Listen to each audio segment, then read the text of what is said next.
சொந்தங்கள் அனைவருக்கும் இனிய வணக்கம். வாழ்க வளமுடன்.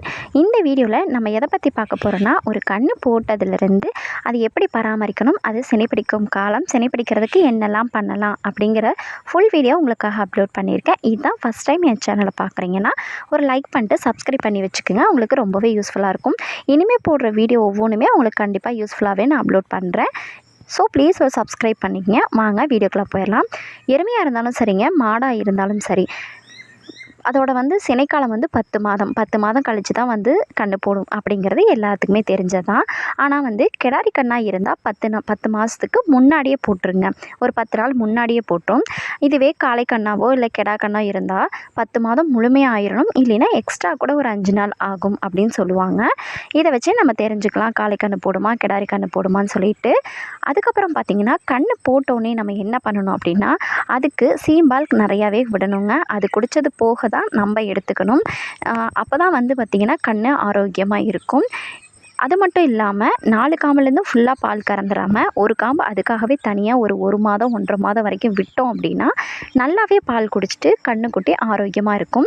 இன்னொன்று பார்த்திங்க அப்படின்னா, கன்று போட்டு நம்ம பால் குடிக்க ஆரம்பித்து ஒரு 10 நாள்லேருந்து பார்த்திங்க அப்படின்னா ஒரு 10-15 நாள்லேருந்தே நம்ம பிடிச்சி கட்டும்போது ஒரு தாலி தண்ணியிலையோ இல்லது ஒரு பாத்திரத்துலையோ அதுக்கு தண்ணி வச்சு புண்ணாக்கு இல்லைனா தவிடு வச்சு நம்ம தண்ணி காட்டி பழக்கலாங்க. அப்போ தான் தண்ணியும் குடித்து பழகும் தண்ணி நிறையா குடிக்க ஆரம்பிக்குங்க. அதுக்கப்புறம் பார்த்திங்கன்னா, நம்ம ஒரு 1.5 மாதம் ஆனதுக்கப்புறம் பார்த்திங்க அப்படின்னா, அதுக்கு பில்லு கொண்டு கீழே போடாமல் நம்ம மரத்துலேயோ ஏதாவது ஒரு கயிற்றுலையோ கட்டி தொங்க விட்டோம் அப்படின்னா கொஞ்சம் கொஞ்சமாக கடித்து பழகும். சும்மா இருக்கிறப்பெல்லாம் அதை கடித்து தீனி கண்டிப்பாக கடித்து பழகிருங்க. இந்த மாதிரி தான் இருக்கும்.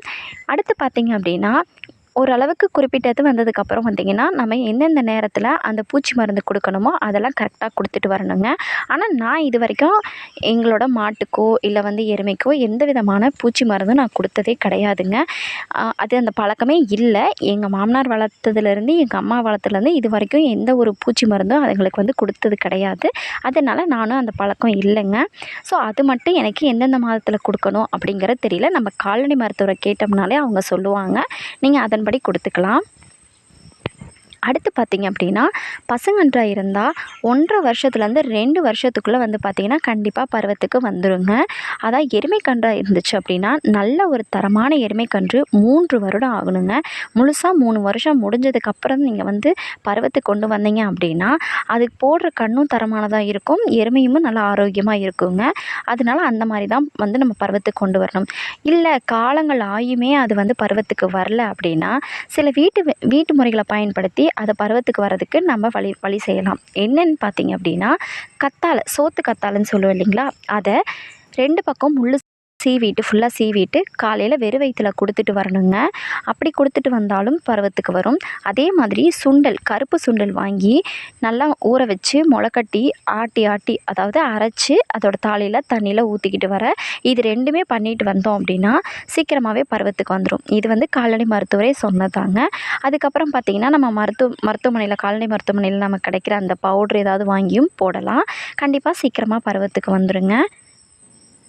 முக்கியமாக பச்சை காலங்களில், அதாவது மழை பெஞ்சு புல்கள் நிறையா இருக்குது, நல்லா புல்லு மேயுது அப்படின்னா சீக்கிரமாக பருவத்துக்கு வந்துடும்னு சொல்லுவாங்க. எருமை சினை பிடிச்சிது அப்படின்னா எருமையாக இருந்தாலும் சரி மாடாக இருந்தாலும் சரி சினை பருவத்துக்கு அந்த ஊசி போட்டு 60 to 70 நாளில் நம்ம சினை பிடிச்சிருக்கா இல்லையா அப்படின்னு சொல்லிட்டு செக்கப் பண்ணிக்கலாங்க. அதுக்கப்புறம் பார்த்திங்க அப்படின்னா, கன்று போட்டதுக்கப்புறம் மாடு பார்த்திங்க அப்படின்னா 8 to 9 மாதம் கறக்கும். எருமை பார்த்திங்கன்னா 7 மாதங்கள் தான்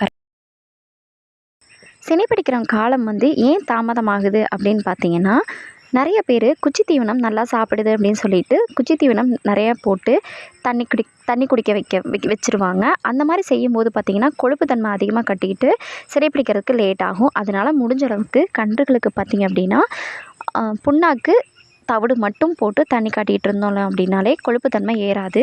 அதே மாதிரி தண்ணி பார்த்திங்கன்னா சின்ன கன்றுகள்லாம் பார்த்திங்கன்னா நிறைய குடிச்சிட்டு வயிறு மட்டுமே பெருத்துட்ருக்கும். அந்த அளவுக்கு நிறைய கொடுக்கக்கூடாது. அளவான தண்ணி கொடுத்து அளவான தீனி கொடுத்தாலே சீக்கிரமாக பருவத்துக்கு வந்துடும். நம்ம சரியாக பராமரித்தாலே பசுங்கன்று பார்த்திங்க அப்படின்னா ஒன்றரை வருடத்திலும், எருமைக்கன்று 3 வருடத்தில் கண்டிப்பாக பருவத்துக்கு வந்துருங்க. 3 வருடத்துக்கு மேலே ஆனாலும் நம்ம பொறுமையாக ட்ரை பண்ணோம் அப்படின்னா கண்டிப்பாக வந்துடும். ஐயோ இன்னும் வரலையேன்னு சொல்லிட்டு புலம்பாமல் கண்டிப்பாக அது பருவத்துக்கு வரும்னு வெயிட் பண்ணுங்கள். அதுக்குள்ளே அதையும் இதையும் வாங்கி போடாமல் இயற்கை வழிகளை பின்பற்றணும் அப்படின்னா கண்டிப்பாக வந்து பார்த்திங்கன்னா பருவத்துக்கு வந்துடும். இந்த தகவல்கள் உங்களுக்கு பிடிச்சிருந்தால் மறக்காமல் லைக் பண்ணிட்டு சப்ஸ்கிரைப் பண்ணிக்கோங்க.